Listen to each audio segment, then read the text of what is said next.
جلال آباد ښار چې د مساحت له پلوه وړوکی خو د نفوس له پلوه ګڼمېشتی ښار بلل کیږي. په دې ښار کې لاسي پلورونکو او کراچیوانانو ګڼه ګوڼه جوړه کړې او پلې لارې بندې کړي. د جلال آباد ښار اوسیدونکی حکمت الله وایي ښار کې ډېری پلې لارې د لاسي پلورونکو او هټیوالو له لوري بندې شوي چې خلکو ته په تګ راتګ کې ستونزې پیدا کړي.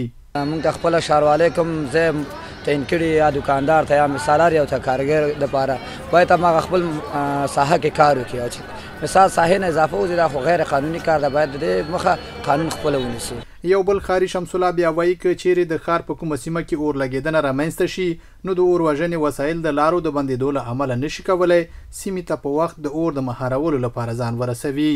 اطفائیه کله راځي د ښار ته را داخلېږي نو کوم ځای کې چې اور بل هغه ځای ته چې ځان رسوي نو هغه ځای کې اور ډېر زیاتېږي. په دې خاطر چې لارې بندې سړکونه بندې نو په ډېر مشکلاتو سره اطفائیه چې راسېږي نو هغه خپل موقعیت نه چې کوم اندازه کې اور مړ کېږي هغې نه هغه اور زیاتېږي. مثال که په وخت سره اطفائیه را ورسېږي مثال یو دکان کې اور بلې نو نور دکانونه بچ کېږي.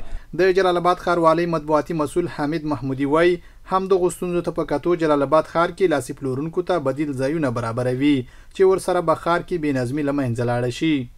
لکه څرنګه چې تاسو ته معلومه ده د جلال آباد ښاروالۍ په تیره کې هم د پلې لارو د خلاصون په موخه بېلابېل کمپاینونه ترسره کړي. په راتلونکي کې هم د جلال آباد ښاروالۍ په پام کې لري چې یادو لاس پلورونکو ته د بدیلو ځایونو په کتنه هغوی له دغه ساحو څخه انتقال کړي تر څو هم ښاري ګڼه ګوڼه راکمه شي او هم خلکو د تګ راتګ اسانتیاوې برابرې شي. د یادونې ده چې همدغه څو ورځې وړاندې د زرګرانو کوڅې مخې ته تختونه د ښاروالۍ له لوري ټاکلي ځایونو ته انتقال شول.